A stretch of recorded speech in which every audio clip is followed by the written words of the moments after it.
Assalamualaikum and a very good evening. Today, we from Group 8 of Group 20, PBI1082, English for Occupational Purposes, will be presenting on women discrimination within.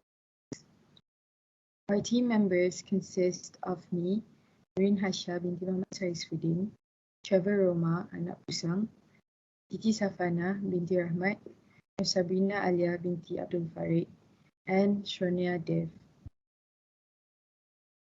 Our presentation will cover the meaning of gender discrimination, statistics on the studies conducted relating to the issue, factors that contribute to the rise of gender discrimination, suggested solutions to overcome the problem, as well as the justification for the proposed solutions of this problem.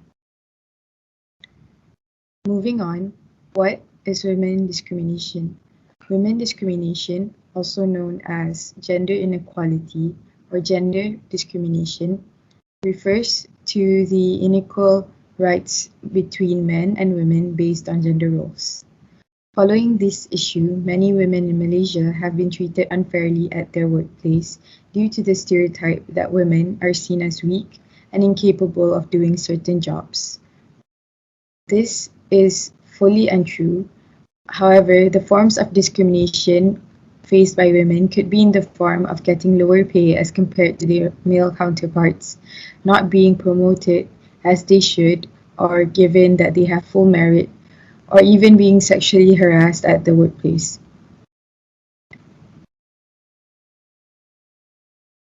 Now, we will discuss the statistics of the new survey research by the Women's Aid Organization and the research agency Raise AI, which supports the urgent call to amend the Employment Act 1955. Based on the survey conducted on 1,010 working Malaysian women, statistics show that 55% of women agree that the given paternity leave is considered insufficient considering the situations. Next, 1 in every 5 women have been questioned on their ability to perform certain tasks within the workplace. The final statistics show that approximately 47% of women were asked for their marital status during job interviews. These numbers just prove the discriminatory experiences faced by women, all due to their gender, within a workplace setting which is supposed to be professional. Now, our group will further elaborate on the factors leading to these situations, suggestions to overcome the problem, as well as the justifications on how to mitigate said problem. Now, I will pass the presentation to the next presenter, who will further elaborate on the factors which lead to the rise of women discrimination within the workplace. So next, I'll be explaining about the factors that affect women at workplace. First of all is toxic masculinity at workplace. Toxic masculinity is somehow like a culture in a hostile work environment that undermines women. It's also known as masculinity contest culture, which is characterized by hyper competition, heavy workloads, long hours, assertiveness, and extreme high risking. This eventually leads to microaggression, which is a common behavior in workplace steeped with a masculinity contest culture. This includes getting interrupted by men in the meetings or being told to dress appropriately in a certain way. There are also overtly dominating behaviors such as sexual harassment and also violence. These kind of behavior tend to keep men on the top and reinforce a toxic leadership styling involving abusive behavior such as bullying and also controlling others. Next, women are seen as low adequate for the jobs that have been offered by them. Despite having a higher education than men, they still face the gender gap in employment. And they also have this kind of stereotype where they feel that women are vulnerable and incapable of doing hard labor tasks which requires higher energy. And they also feel that some jobs are seen as more suitable for men employees than women. That's why gender pay still remains globally, because they have this kind of assumptions and stereotype which is not true at all about women. This kind of stereotype will demotivate women to be successful and also to work hard, because no matter how much of effort they put, they don't really get hired or get promoted in the management level, and it mentally also disturbs them. Next is about lack of awareness for women empowerment. There's no specific organization that provides support for the women's right and also to spread awareness to the public, because it's really important to educate women about their rights. Women empowerment is when women know about their freedom and choice of making their own decision. They have the most potent right in deciding what's right and what's wrong for them.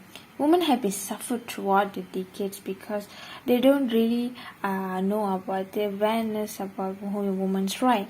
They've been suffered throughout the year because of the male counterparts. Because when they feel sexual harassment or gender pay gap, they don't really know how to face it. They don't really know how to talk about it to another person, because they feel like they're being punished and humiliated.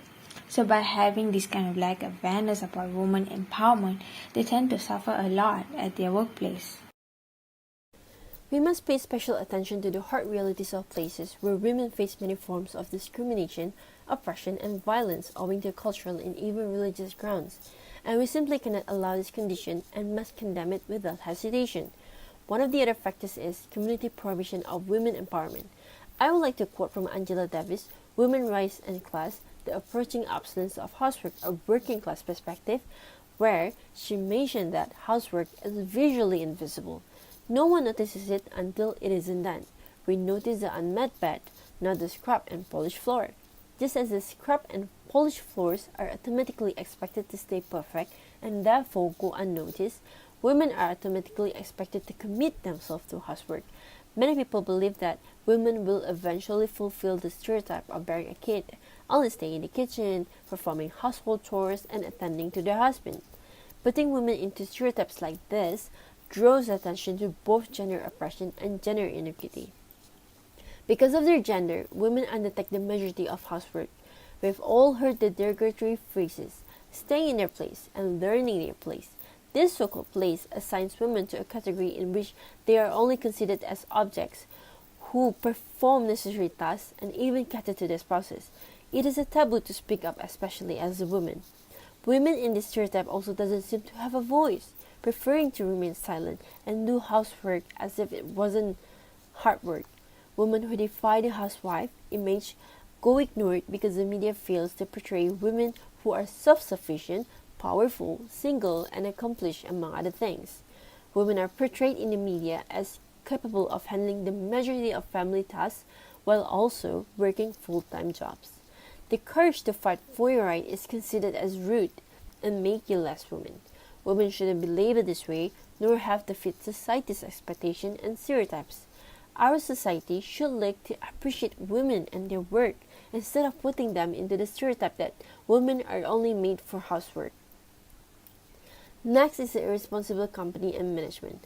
Gender discrimination in the workplace can take various forms, but it generally refers to when an employee or job applicant is treated differently or less favorably because of their gender identity, or sexual orientation.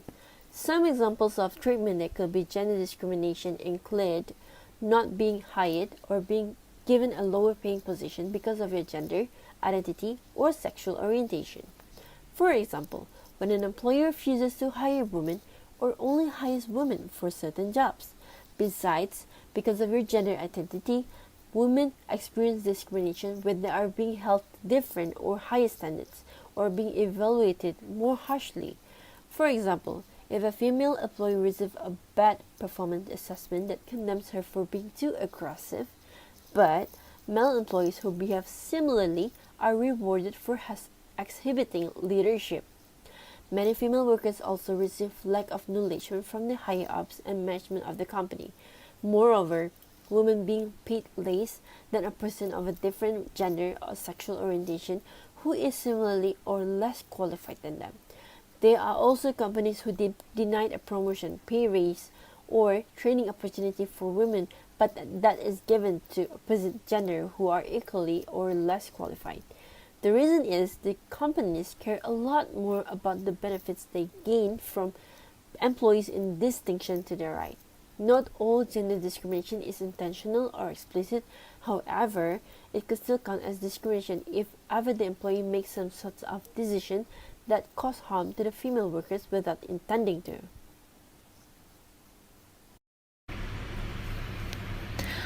A few ways to overcome these problems is by having companies implementing pay transparency. This way, we can allow all of other employees' salary figures to be visible to others regardless of gender. This encourages accountability and decreases reward system bias. Pay transparency will necessarily need proper developing plans in the company. Compensation management, on the other hand, may become easier. As a result, pay transparency will help encourage women to be brave to speak up more about the pay gap discrimination that they have gone through, and will also help in reduce the pay gap among workers. By doing this, it will bring workers more understanding towards a clear path to get promoted in their career, and also motivate them to work even harder since fair and justified pay bands for all staff are being given. The other way to overcome women discrimination at workplace is to establish a law enforcement. As it is widely known, there is no specific law that is created to protect women at the workplace. The need for comprehensive laws in order to protect women within the workforce requires for the passing of the bill by Malaysian legal body. In order for the bill to be proposed to the body, women aid organizations as well as public and private sector companies and other advocating bodies will have to work hand in hand in coming up with a bill.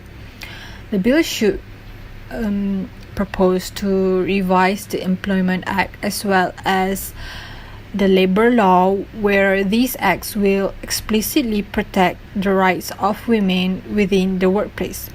A few suggestions that should be highlighted in the bill are the pay transparency, where any form of pay within a company shall look into merit and not gender.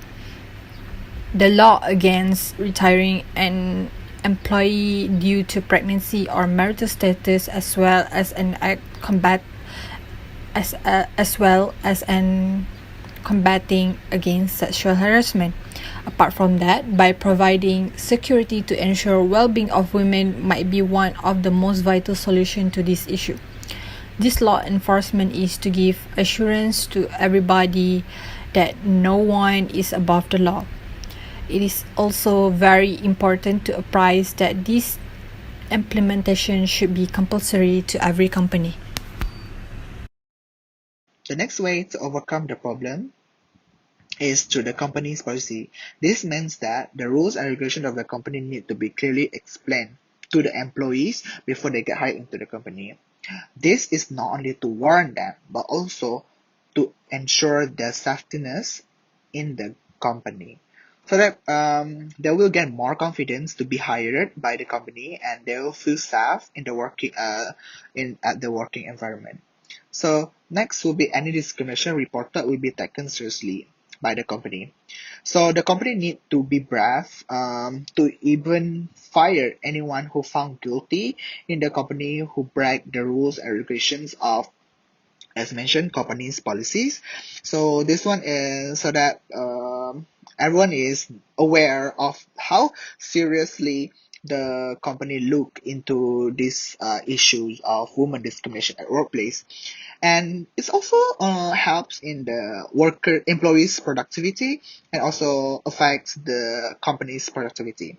So the last one will be the companies need to observe the employees' well-being monthly. So this means that any higher ups, any human resource department, or need to always aware, observe the employees, so that can be friendly with them and talk to them, so that they will feel easier for them to talk about something that really deep into them, and especially not really everyone can speak out about what is in their mind. So basically, if you are engaged with your employees, so these issues can be solved way faster. So the next point of ways to overcome the problem is spread awareness. So there's a lot of ways to spread awareness. So one of it is to wear a campaign. So these people can use t-shirts, caps, badges, pants, or anything that have phrases like prominent phrases on their shirts, that this to shows that the community, that there are people aware of this thing, so that they know that they're being protected, and that they know that these issues need to be taken seriously. So the next one will be to raise fund. This is something like fun run, or wholesale kind of things. You can sell things you didn't use at a very low price, and then also you can give them brochures, anything after they bought things, to spread awareness. So this funds is very important, since it's you can use the fund that you have collected to support the NGOs and other government association that protects the women's right in Malaysia. So the third one will be the most fastest and cost-friendly ways to spread awareness is through social media. This is undoubtedly the TikToks, Instagram, Twitter, and Facebooks, mega platforms that are very, very powerful in influencing the users of these applications. So it's very everyone can spread awareness. Everyone can share their moments, anything, and then one of the biggest the fastest way. So the next one will be the education. So most people have education even from their younger age. So this implementation need to be done at their younger age, because in order to be grown up as very fine and aware of this kind of issues, is you need to get the knowledge first. And education is one of the easiest way for us to spread awareness, especially at a young age. So yeah, I think that's it from us. Thank you for listening, and have a nice day.